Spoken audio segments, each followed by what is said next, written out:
कात्या कात्या मेरे काशी को छोड़ दो मेरे काशी को छोड़ दो हिला देंगे हम हिला বলিস दे না, हम বলিস না। भाई होम बॉय হ্যাঁ। শ্রেয়াস আয়ার owns the Wankhede stadium today.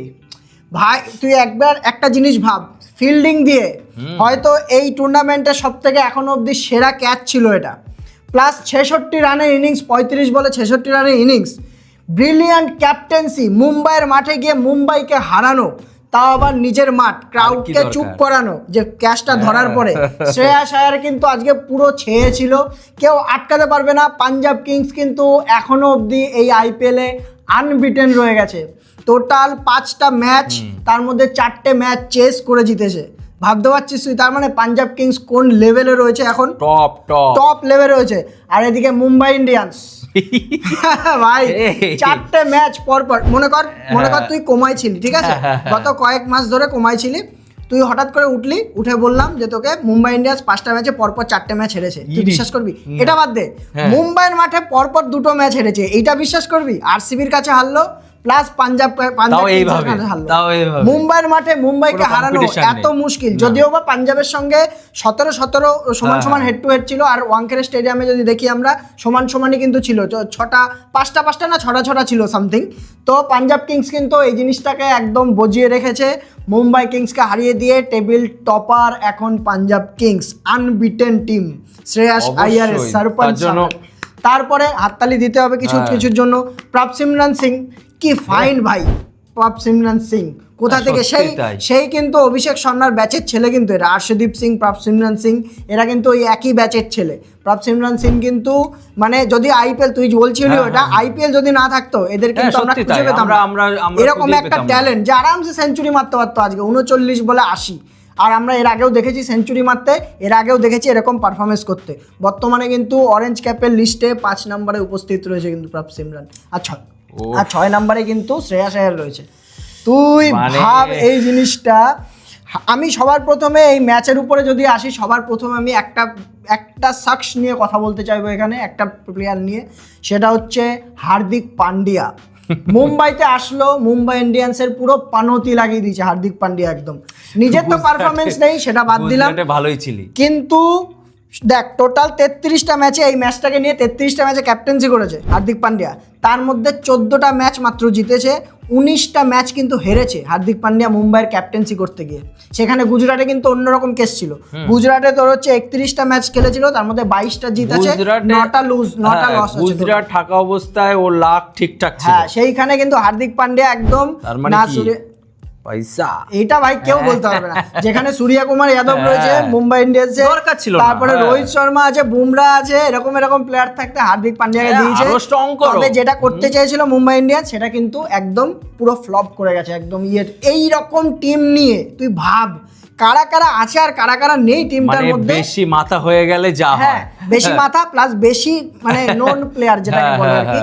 তুই রায়ান রিকালটন, ডিকক, এই দুজনকে সবাই চেনে, ঠিক আছে, তারপরে তিলক বর্মা, তারপরে শ্রেয়াস আইয়ার, এই তোর সূর্য কুমার যাদব, তারপরে হার্দিক পান্ডিয়া, তারপরে মিচেল স্যান্টনার, নামান ধীর একমাত্র হচ্ছে তোর আনক্যাপ ট্যালেন্ট বলা যেতে পারে, তারপরে রয়েছে রাদারফোর্ড, তারপরে রোহিত শর্মা, তারপরে মানে শেষ হবে না, ট্রেন্ট বোল্ট, শার্দুল ঠাকুর, দীপক চাহার, জসপ্রীত বুমরা, এই টিম নিয়ে পরপর 4খানা ম্যাচ ধরে গেছে। আমি তো বলবো কলকাতাতে খুব একটা ভালো পজিশনে নেই, কিন্তু আর আরেকটা কথা হচ্ছে মুম্বাইয়ের ফ্যান যারা বুঝছে না, একসময় এরকম গেছে যে 5টা ম্যাচ জিতে প্লেঅফসে, ওই 2026-এ না, এটা একদম পাঞ্জাব, এটা যদি কেউ ভাবে যে মুম্বাই ইন্ডিয়ান্স কামব্যাক করে, ঠিক আছে, সহজে করতে পারবে না, পটেনশিয়াল আছে, আমি এটাও মানছি, কিন্তু এইভাবে হেরে গেছে। আমার অপোনেন্ট গুলো দেখ আগে কাদেরকে হারাতো, যে মুম্বাই উপরে কাদের হারাতো, পাঞ্জাব, দিল্লি, ব্যাঙ্গালোর, ঠিক আছে, কলকাতা, এদেরকে হারাতো। কলকাতা বাদ দিয়ে এরা এবার সব থেকে বেস্ট টিম উঠে দাঁড়িয়েছে। দিল্লি, পাঞ্জাব, ব্যাঙ্গালোর, এরা কিন্তু বেস্ট টিম উঠে দাঁড়িয়েছে। ওই জন্য তো বলছি কামব্যাক করা বহুত ডিফিকাল্ট, কঠিন। এখান থেকে হার্দিক পান্ডিয়ার টিম কিন্তু মোটামুটি এখানে গেছে, কলকাতা থেকে খুব একটা খারাপ পজিশনে নেই, মাত্র একটা ম্যাচ জিতেছে, কলকাতা হয়তো একটা ম্যাচ জেতেনি, ঠিক আছে, কলকাতা হয়তো একজনকে পাচ্ছে, যে আমার টানছে নিচের দিকে টানছে কলকাতা, যে আমার কাছে। তো ম্যাচের উপরে যদি আসি আমরা, মুম্বাই ইন্ডিয়ান্স কিন্তু প্রথমে টিমের কথা বলতে চাই, মুম্বাই ইন্ডিয়ান্স কিন্তু তাদের নিজের এখনো প্লেইং 11 সেট আপ করতে পারেনি। না। একবার স্যান্টনার, একবার গাজনফার, একবার ট্রেন্ট বোল্ট, একবার দীপক চাহার। তো আজকের ম্যাচের মধ্যেও আজকে রোহিত শর্মার চোট ছিল, যার জন্য রোহিত শর্মাকে বসতে হয়েছে। এখানে স্ট্রেট কার্ড চলে এসেছে কুইন্টন ডিকক, যার জন্য একটা বিদেশিকে বসাতে হয়েছে। স্যান্টনারকে বসিয়ে দিয়ে ওরা নতুন প্লেয়ারটাকে খেলিয়েছে, কি যেন নাম, মায়াঙ্ক রাওয়াত, ঠিক আছে। মুম্বাই ইন্ডিয়ান্সের স্কাউট ভাই, কোনো গ্যারান্টি নেই কবে কি উঠে খেলে দেবে প্লেয়াররা, ঠিক আছে। তো এমনিতেও ডিপিএলে ওর 483 রান রয়েছে, 173 স্ট্রাইক রেট, 31টা 6 রয়েছে কিন্তু লাস্ট ইয়ার ডিপিএলে। ভালো প্লেয়ার, একটা অলরাউন্ডার, ফাস্ট বোলিং অলরাউন্ডার বলা যেতে পারে, মিডিয়াম পেস আর কি। আর ওদিকে বোল্ট ছিল না আজকে, রোহিত ছিল না, স্যান্টনার ছিল না, ডিকক সোজা ঢুকে গেছে, দীপক চাহারকে খেলিয়েছে ওরা। তো টিম যা দেখা যাচ্ছে যে কোনো ম্যাচ জিততে পারে, যা টিম আছে কি জিততে পারে একদম খাতা কলমে একদম পারফেক্ট। হ্যাঁ, যে কোনো জিতে। পাঞ্জাবে কোনো বদল থাকবে না, স্বাভাবিক ব্যাপার। তো প্রথমে পাঞ্জাব জিতে ওদের বোলিং দিয়েছে, মুম্বাইয়ের মাঠে রান হয়, আমরা সবাই জানি এটা, যে 200 রান মিনিমাম হয়। টসটা কিন্তু ক্রুশাল ছিল। হ্যাঁ, মুম্বাইয়ের মাঠে 200 রান কনফার্ম এখন, মুম্বাই আর কলকাতা এই দুটো মাঠের মধ্যে যে 200 রান একদম কনফার্ম ধরে রাখুন সবাই। তো সেইখানে যে এখানে পাঞ্জাব কিংসের বোলারদের তারিফ করতে হবে এই জায়গাটায়। আমি পাঞ্জাব কিংসে পরে আসছি, মুম্বাই ইন্ডিয়ান্সের ব্যাটের কথা বলতে চাই আমি। সবার প্রথমে যে ইয়েটা ছিল, মুম্বাই ইন্ডিয়ান্সের ব্যাটিং কিন্তু আজকে ভালো হয়নি। 193 রান কত করেছে, 195 করেছে। মুম্বাই ইন্ডিয়ান্সের যত টিম ভালো থাকুক কিন্তু ভাই, টিম কিন্তু এখনো খুঁজে পায়নি। একমাত্র প্লেয়ার যে হচ্ছে খেলেছে ওদের হয়ে, সেটা হচ্ছে ডিকক। আর বাকি সবার রান আর আরেকদিকে সবার রান, 195 এর মধ্যে 112 রান তো ডিককের একা, ঠিক আছে। তারপরে আর কারা বাকি থাকলো, কত রান করেছে? তারপরে নামান্দির হচ্ছে তোর 50, নামান্দির ভালো খেলেছে, 21 বলে 50 মেরেছে। তাও ব্যাপার আছে, ওই তো খেলছে মুম্বাই ইন্ডিয়ান্স। এই রানটা হতো না যদি চেহেল যদি ইজি ক্যাচটা 9 রানের মাথায় প্লাস যে একেবারে 19 রান দিয়েছে, মোমেন্টাম চেঞ্জ হয়েছে। তার আগে তো বেঁধে রেখেছিল পুরোপুরি, নালে কিন্তু এত রান করতে পারতো না ডিককের ভাই। সোজা কথা একটা, যেদিন খেলবে, যেদিন ওর দিন, সেদিনকে ওকে আর কেউ টাচ করতে পারবে না। ডিককের খেলা দেখতে এত সুন্দর, এত স্মুথ লাগে। ওর যে ছয়গুলো যে তোর পুল করে, যে ছয়গুলো, ডিককের খেলা ভাই সুন্দর থাকে। কিন্তু সমস্যা ওটাই যে পরের ম্যাচে খেলতে পারবি না, কোনো গ্যারান্টি নেই, ঠিক আছে। ডিকক এখন এরকমই বলতে গেলে। সূর্যকুমার যাদবের ফর্ম নিয়ে আমি কথা বলতে চাই এখানে। সূর্যকুমার যাদব লাস্ট 10টা ইনিংস টি20-তে একটা মাত্র 50 করেছে, তাও আবার 51 রান, বেশি না। এই আইপিএলেও যদি আমরা দেখি 100 সামথিং, 109 রান সামথিং রয়েছে 5-6 ম্যাচে। তাহলে গিয়ে সোজা সবটা কথা হচ্ছে কি বলতো, হাঁটাবে কি করে? মুম্বাই ইন্ডিয়ান্সের মেন প্লেয়ার, এখানে কি করে হাঁটাবে? ওইটাই তো এখানে প্রবলেমটা, তো ওইখানে সূর্যকুমারকে সরাতেও পারবে না। আমরা ইন্ডিয়ান টিমে তো জিতিয়েছে বলে, ক্যাপ্টেন বলেই কিন্তু ছিল একমাত্র, নাহলে কিন্তু এখানে ও টিকতে পারতো না ইন্ডিয়া টিমে, কিন্তু যে পারফরমেন্স যাচ্ছে ও রিসেন্টলি। তারপর তিলক বর্মা কিন্তু 3 নম্বরে নামেনি। তিলক বর্মা নিজে জানে না আমি কোথায় নামবো, করতে পারলো না, মানে ইউটিলাইজ করতে পারলো না 3 নম্বরে নামিয়ে। প্লাস হচ্ছে কিন্তু মুম্বাই ইন্ডিয়ান্সও কিন্তু তিলক বর্মাকে ডিমোশন দিয়ে দিয়েছে। 3 নম্বরে আজকে নেমেছিল, সূর্যকুমার নেমেছিল, 4-এ নামান্দির নেমেছিল। আছে না ডিমোশন দিতে পুরো একদম লাস্টে নামিয়েছে, যখন কোনো রান ছিল না, তার মনে 10 রান করেছে তিলক বর্মা লাস্টে গিয়ে। তো তিলক বর্মার কিন্তু এখানটা অ্যাজ এ ফিনিশার এবার মুম্বাই ইন্ডিয়ান্স এটাও দেখছে। আমরা এটা বলেছিলাম অলরেডি, মনে আছে যে তিলক বর্মাকে মুম্বাই ইন্ডিয়ান্স ফিনিশার হিসাবে দেখতে পারে। হয়তো একটা ম্যাচ, দুটো ম্যাচ খেলে দিয়ে যেতে পারে, বলা যায় না এগুলো কিছু। নমন্দিরের কথা বললামই। আর হচ্ছে হার্দিক পান্ডিয়া কিন্তু এই বছর, ঠিক আছে, বলে করে দেখাবে না, ব্যাটে করে দেখাবে, আমরা আগের ভিডিওতেও বলেছিলাম। কিন্তু এই বছর কিন্তু সেই টাচ, যে হার্দিক ভাইয়ের যে টাচ, যে মানে বল লাগলে 6, কোনো কথা নেই ওর বল ব্যাটে লাগলে, সেই জিনিসটা কিন্তু এই বছর আমরা দেখতে পাচ্ছি না।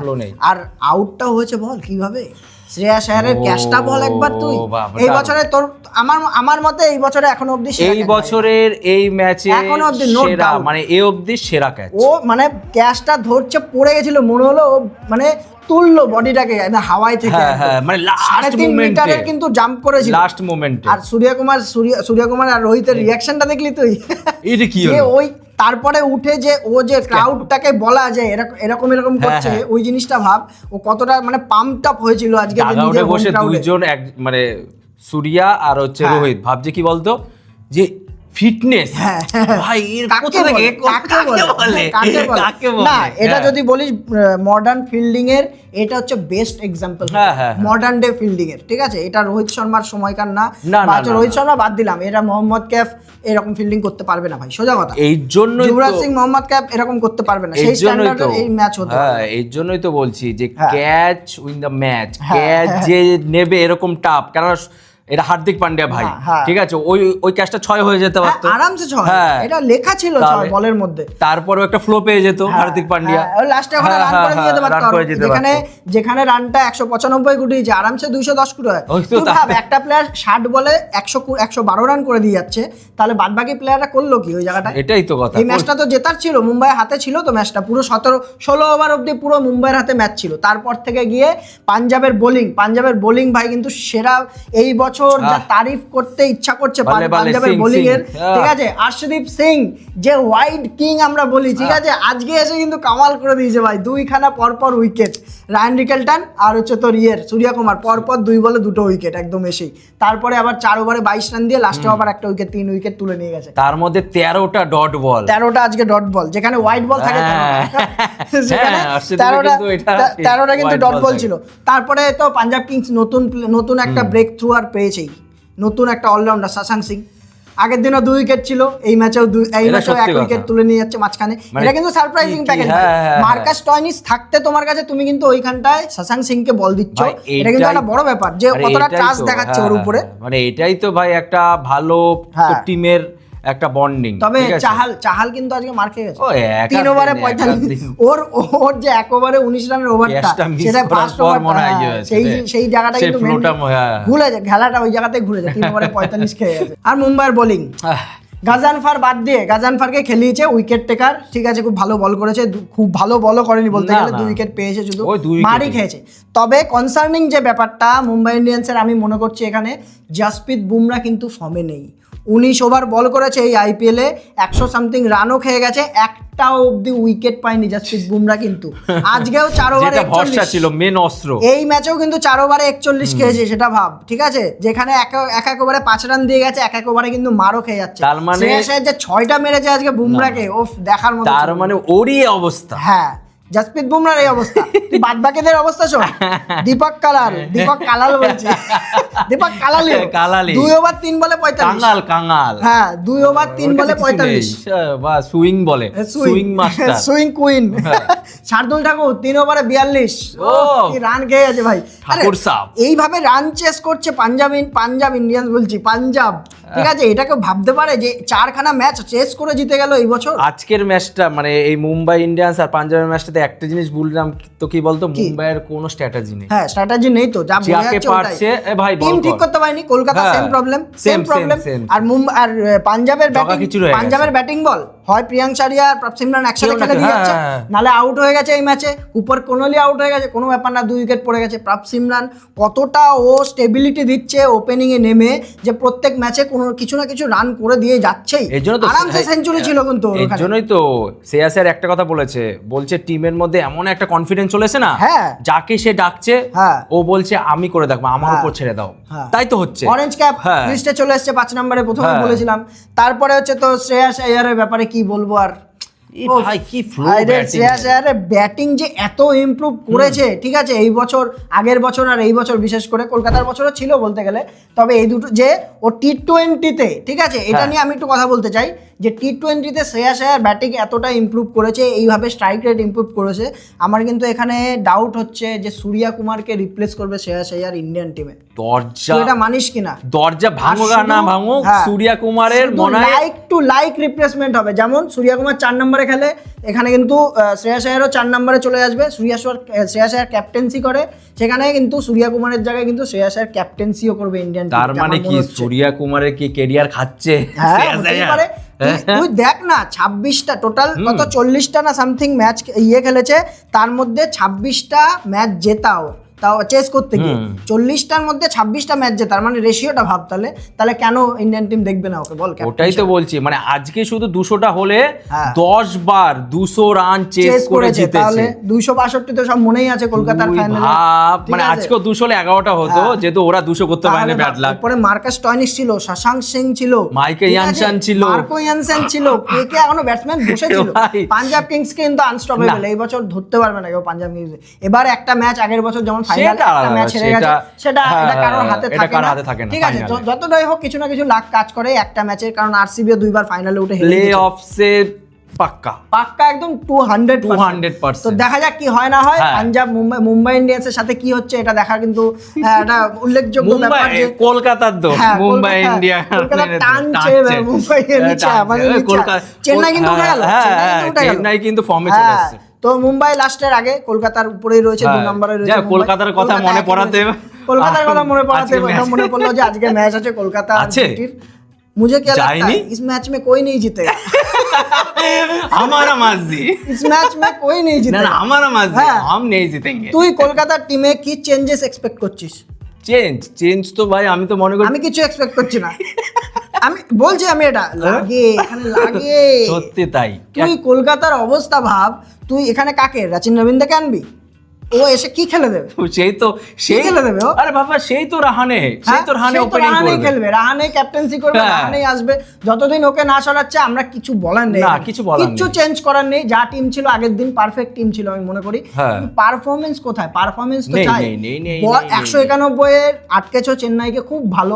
191 চেজ হয় না, পাঞ্জাব চেজ করছে না, ইজি চেজ হয়। যেখানে আমার কাছে ক্যামেরন গ্রিন, রবম্যান পাওয়েল, তারপর হচ্ছে তোর আঙ্ক্রিস রঘুবংশী ফর্মে রয়েছে, তারপরে তোর ফিন অ্যালেন রয়েছে। এদেরকে দিয়েও যদি না হয় কাদেরকে দিয়ে করবে? ফর্মে নেই কিছু, টিমে চেঞ্জ এত করে কি হবে? না যদি আমাকে প্রশ্ন করি যে চেঞ্জ, আমি বলবো ক্যামেরন গ্রিনকে লাথি মেরে হাঁটাও। আর পাথি রানার যা শোনা যাচ্ছে ওর এখনো অবধি লজিস্টিক্স নিয়ে প্রবলেম চলছে, এখনো অবধি কলকাতায় পৌঁছাতে পারেনি ও। কলকাতাতেই তো খেলা, এটা হোম গ্রাউন্ডে খেলা হচ্ছে মনে হয় জিটিরটা। তো না 19 তারিখেরটা হোম গ্রাউন্ডে খেলা, এটা ইয়েতে খেলা রয়েছে আহমেদাবাদের মনে হয় খেলা। তো যাই হোক এখন অবধি পৌঁছাতে হবে পাথি রানা, তার মানে এই ম্যাচে থাকছে না। আর ওদিকে জিটির কথা যদি বলি আমরা, জস বাটলার ফর্মে এসছে, শুভমান গিল ফর্মে এসছে, ওই 3 জনের ব্যাপার। কিছুই না, স্ট্র্যাটেজি কি হতে পারে ম্যাচের মধ্যে যদি কলকাতা চায় জিততে চায় আর কি। আরেকটা কথা, তুই কি ক্যামেরন গ্রিনকে রাখতে চাস? ক্যামেরন গ্রিনকে না রাখলে কি বলতো, ও একটা মানে 2 ডাইমেনশনাল প্লেয়ার, বল করে ব্যাট করে, ওর বদলে কাকে খেলাবে? আমার কথা হচ্ছে আমার মনে হয় টিম সাইবার্টকে এনে খেলানো দরকার। আমার মনে হয় একটা বোলার কম পড়ে যাবে। এবার দেখ 5টা বোলার নিয়ে খেলবো, 5টা বোলার নিয়ে খেলবো, কমেন্ট করে জানান যে ক্যামেরন গ্রিনকে খেলবো। আখিরে তো লাভ হচ্ছে না, না আখিরে তো আমার 5টা না 6টা ম্যাচ করলাম, 6টা বোলার দরকার। রবম্যান পাওয়েল যদি বল করে তাহলে ঠিক আছে, রবম্যান পাওয়েল বল করলে ঠিক আছে, কিন্তু নালে ক্যামেরন গ্রিনকেও দরকার। আমি মনে করি ওভারের জন্য তুই বলছিস আরেকটা চান্স দাও। 25 কোটি তো ঠিক আছে, দাঁড়া 25 কোটির ব্যাপার তো। আজকের ম্যাচের পর আমি তোকে প্রশ্ন করবো ক্যামেরন গ্রিনকে নিয়ে, দেখবো দাঁড়া। জিটির কথা যেটা বলছিলাম, ওদেরও মিডল অর্ডার সমস্যা। কলকাতা যদি একটু আগের দিনের মতো যদি বোলিং করে, জিটি কিন্তু এখানে কোলাপস করে যেতে পারে। প্রথম 3টে উইকেট তোলো, আর হচ্ছে ওদের এগেনস্টে বোলিং লাইন আপ কিন্তু খুব ভালো। আমি মনে করি one of the best bowling line up আছে জিটির কাছে। প্রসিদ্ধ কৃষ্ণা, সিরাজ, তারপরে হচ্ছে রাশিদ খান, এর মতো বোলার রয়েছে, এদের কিন্তু ট্যাকেল করতে হবে।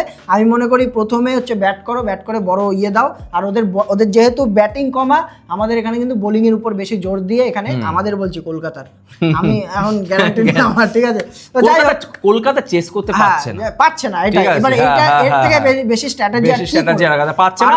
আগে ব্যাট করো, টসে জিতে আগে ব্যাট নাও, ব্যাট করে 220। আমি মনে করি বিশেষ করে জিটির সামনে, যেহেতু জিটির বোলিং লাইনটা চাঙ্গা রয়েছে, এটার জন্য চেস করো। আপনারা কমেন্ট করে জানান কলকাতার প্লেইং 11 কেমন করতে পারে, চেঞ্জ কিছু করতে পারে কিনা, রাচিন রবীন্দ্রকে খেলানো উচিত কিনা বা কাকে খেলানো উচিত, ক্যামেরন গ্রিনের কথা বিশেষ করে বলুন। আর আপনারা পিবিকে এসে খেলা নিশ্চয়ই এনজয় করেছেন, আমাদের ভিডিও এনজয় করেছেন। যদি এনজয় করে থাকেন লাইক করুন, চ্যানেল সাবস্ক্রাইব করুন, বেল নোটিফিকেশন দাবিয়ে দেবেন। আর সাবস্ক্রাইবার নিয়ে কিছু বলার আছে, সেটা হচ্ছে আমাদের কিন্তু বেশিরভাগ 95-93% লোক কিন্তু ভিডিও দেখে সাবস্ক্রাইব করছেন না। প্লিজ এটা করে দেন আগে, প্লিজ। আজকের মতো এইটুকুই, চলো, গুড বাই।